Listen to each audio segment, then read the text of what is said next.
अपना ज्ञान बढ़ाइए। प्रश्न, क्या संसार के कुछ भागों में पृथ्वी का चुंबकीय क्षेत्र कमजोर हो रहा है? उत्तर, वैज्ञानिकों ने पता लगाया है कि अफ्रीका और लैटिन अमेरिका के बीच एक बड़े क्षेत्र में पृथ्वी के चुंबकीय क्षेत्र की तीव्रता में कमी आई है।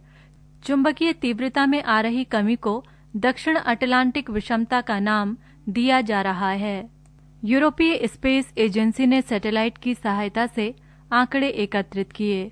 ये सैटेलाइट विशेष रूप से पृथ्वी के चुंबकीय क्षेत्र को तैयार करने वाली चुंबकीय तरंगों की पहचान और उनकी माप करने के लिए बनाए गए हैं। इनसे वैज्ञानिकों को पृथ्वी के चुंबकीय क्षेत्र में आई कमी के बारे में जानकारी मिली। यूरोपीय स्पेस एजेंसी वर्ष 2013 से ही पृथ्वी के चुंबकीय क्षेत्र का अध्ययन कर रही है। इस कार्य में 3 सैटेलाइट लगे हुए हैं जो उच्च गुणवत्ता के आंकड़े उपलब्ध कराते हैं। पृथ्वी पर जीवन को सुचारू रूप से चलाने के लिए चुंबकीय क्षेत्र बहुत जरूरी है। ये पृथ्वी को सूर्य से तथा अंतरिक्ष के अन्य भागों से आने वाले आवेशित कणों से रक्षा करता है। चुंबकीय क्षेत्र कमजोर होने से कछुए और पक्षियों पर गहरा प्रभाव पड़ सकता है, क्योंकि ये भ्रमण के लिए दिशा निर्धारण हेतु पृथ्वी के चुंबकीय क्षेत्र का उपयोग करते हैं। प्रश्न, डिजाइनर वायरस क्या है और इसका उपयोग क्या है? यूनिवर्सिटी ऑफ जेनेवा के वैज्ञानिकों ने एक डिजाइनर वायरस तैयार किया है जो शरीर की रोग प्रतिरोधक क्षमता को अति सक्रिय कर कैंसर की समाप्ति को सुनिश्चित करता है। WHO के अनुसार संसार भर में कैंसर के 1.4 करोड़ नए मामले सामने आए। 2032 तक 70% वृद्धि का अनुमान है। संसार भर के वैज्ञानिक इस प्राणघातक रोग का निदान खोजने में लगे हुए हैं। इसी प्रयास का परिणाम है डिजाइनर वायरस का विकास। वैज्ञानिकों के अनुसार कैंसर कोशिकाओं को बढ़ने से रोकने के लिए इम्यूनोथेरेपी जैसे विकल्प अपनाए जाते हैं। ये शरीर की प्रतिरोधक क्षमता को बढ़ाकर कैंसर से बचाव करता है। अब तक कोई भी इलाज कैंसर के प्रति रोग प्रतिरोधक क्षमता को बहुत अधिक सक्रिय करने में सफल नहीं हुआ है। फलतः कैंसर असाध्य बना हुआ है। ऐसी स्थिति में डिजाइन वायरस अति प्रभावी होगा। जब इस डिजाइन वायरस को मनुष्य के शरीर में डाला जाता है तो रोग प्रतिरोधक क्षमता अति सक्रिय हो जाती है। वो डिजाइनर वायरस कैंसर के प्रोटीन को पहचान कर उसे पूरी तरह से नष्ट कर देता है। प्रश्न, कड़े जाड़े में झील की सतह हिमशीतित हो जाती है, किंतु उसके तल में जल द्रव अवस्था में बना रहता है। ये किस कारण होता है?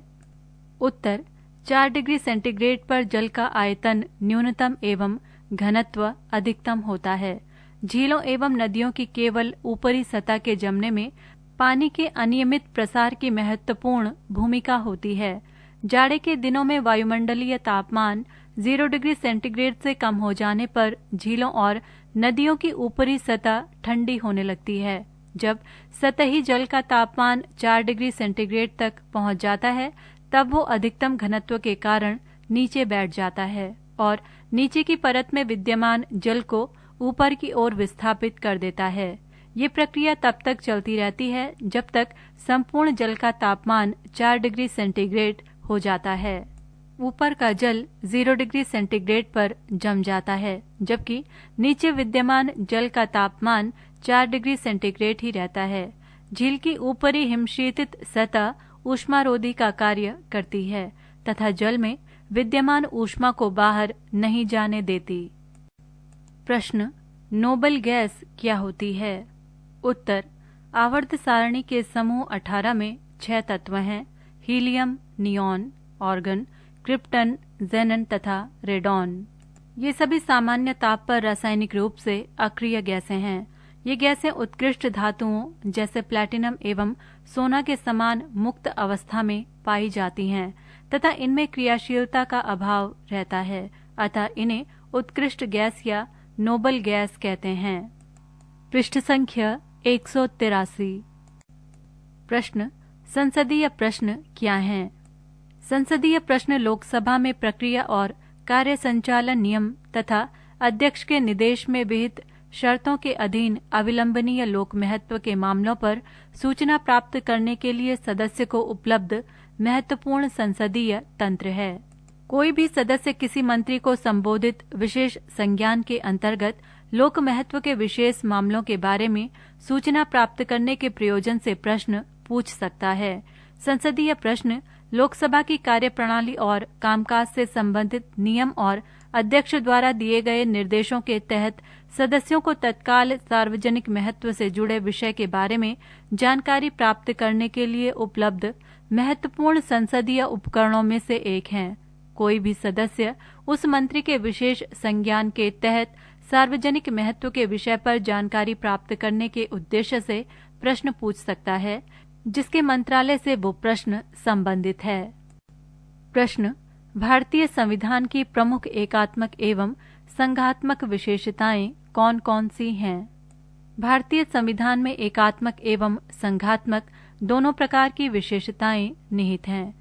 भारतीय संविधान के संघात्मक लक्षणों में लिखित संविधान, कठोर संविधान, केंद्र तथा राज्यों में शक्तियों का वितरण, न्यायपालिका की सर्वोच्चता एवं स्वतंत्रता, द्विसदनीय विधानमंडल आदि हैं। जबकि एकात्मक लक्षणों के अंतर्गत एकल नागरिकता, राज्यपालों की राष्ट्रपति द्वारा नियुक्ति, आपातकाल की घोषणा, समझौतों को लागू करने में संसद की शक्ति आदि का उल्लेख किया जा सकता है।